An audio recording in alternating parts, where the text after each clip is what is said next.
I don't always know how to start these episodes. Sometimes it's by saying inappropriate comments to Reece until he tells me that I shouldn't say those on camera. Thankfully, he did that today. Let's go ahead and talk about the existential question of the day, which is, if Cinderella's shoe fit so perfectly, how in the heck did it fall off? Huh? Plot holes. Yeah, plot holes, right? Perfect match, right? What? Did her foot suddenly shrink as she was running down a stair? I don't know about you, but whenever I have a good fitting shoe, it stays on. Okay? I've never worn a glass slipper though, because, you know, it would shatter and drive spikes right up into my heel. But we're not talking about how dangerous that could be, where it snaps off, breaks, and slices her Achilles tendon. We're not going there today. Probably should prevent me from saying this kind of stuff. But anyways, let's stop talking about the existential question of the day, because you can answer that down below in the comments. And let's talk about the hot news, which is, oh my gosh, AMD is destroying, holy crap, their GPU. So big, hugely. AMD is crushing the competition by over 50%. My goodness, they have a chip in development that comes in at 181 FPS to the competition's 123 FPS. That is a 60 FPS gain. It is massive. What competition am I talking about? Well, it just so happens that we're talking about mobile phones. And who's the competition? Adreno. Oh, that is an anagram for Radeon. AMD is beating itself. Yes! Actually, technically not. AMD sold off its mobile phone GPU business to Qualcomm ages ago. We talked about in hot news a long time ago how AMD was entering into a new mobile smartphone GPU partnership with Samsung, and the leaked benchmarks for what is expected to be an RDNA-powered Radeon chip from Samsung is crushing the current flagship Galaxy S20. We're not even talking about it's beating GPUs from a while ago. This would be Samsung replacing Samsung with an AMD part from an old AMD part. The Adreno 650 losing by so much to the upcoming AMD Samsung chip that might indeed be coming out on the Galaxy S30 or S21, however they want to slice it. But we're seeing huge performance increases in the Manhattan 3.1 benchmark, up 48%, in the Aztec normal, up 158%, in an Aztec high, up 190%. The Adreno 650 is one of the fastest gaming GPUs in a phone right now. And AMD, with its RDNA Exynos architecture that's coming out, is just slapping it so hard. So, I mean, expect more AMD phones sometime soon. Just pop it. While AMD might be transitioning from the desktop market to the smartphone market, we've got a smartphone manufacturer transitioning to the desktop, and now going to be Huawei. We talked about in a previous episode of Hot News about how they're entering into the GPU game, bringing out some AI GPUs that are already more powerful than Nvidia, but it turns out that's not where they're going to stop, because they are entering the PC industry with a custom processor and their own custom operating system. You can see their Kunpeng desktop board, which includes a 4-core 8-thread CPU running at 2.6 gigahertz. It can support up to 4 gigs of DDR4 UDIMM, as well as has several PCI Express 3.0 slots. It actually looks like a normal motherboard, except for it looks like it does have the SoC baked into the motherboard. It's not a socketable chip. However, this is Huawei just kind of moving away from all of the Western manufacturers, making sure that they're producing their own stuff. They are not reliant on anybody else. It likely will not be using x86. It will probably be based on ARM, and so it's not going to have to deal with the Intel AMD licenses. However, if Apple continues to pave the way for ARM to become a more robust chip for just desktop application use, we could potentially see this be a huge move later on down the line in a few years, where Huawei might be ahead of the game over Intel and AMD because they got a head start on the ARM stuff. Maybe. I'm just speculating right now, but you don't have to speculate about the RX 5600 XT because that's been out for ages. And in case you don't remember the debacle of the launch of the 5600 XT, AMD was like, hey, we're releasing it. And Nvidia was like, okay, we're dropping our price. And then AMD was like, oh, we got a faster memory. It's now faster. Oh, but we already shipped the cards out. Oh, how do we make it faster? I know, we're gonna have gamers flash their BIOS. Yay! So technically all of the benchmarks that you were seeing for the 5600 XT aren't really true unless you flash the benchmark. But finally, as of yesterday, AMD updated their website to talk about how to do this, how to actually flash the BIOS. So they show which cards are available with the higher end memory speed, and then they give you the instructions for how to do it for the ones that aren't.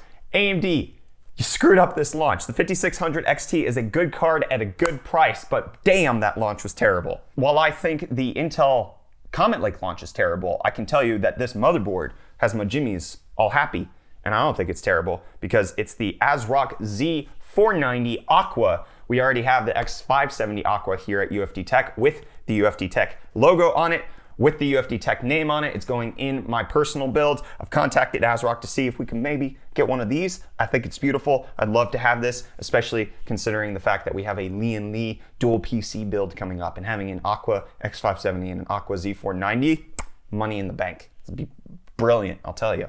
But you know what's not brilliant? Foldable phones.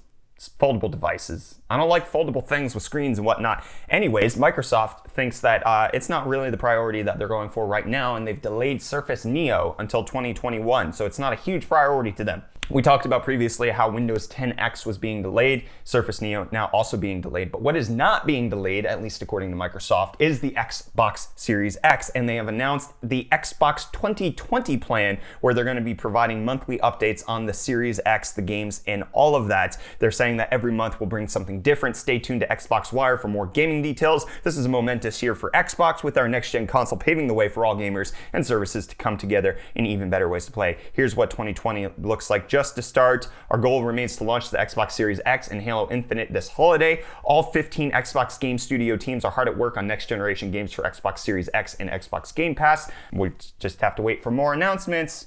But there's a new announcement about The Last of Us Part 2, not talking about the spoilers that have leaked, just so you know, but it has now gone gold, which is the industry term for the fact that it's ready to be shipped out. It's basically on the disc, it's been stamped, it's ready to ship out. Doesn't mean that there wouldn't be a day one patch, but it does mean that The Last of Us Part 2 is now ready for sale before its original release date. But obviously with Voldemort going on, shipping complications, making sure that everything would get in the hands of retailers would be very difficult. So delaying it did make some little bit of sense. You know what makes no sense to me? Complicated things.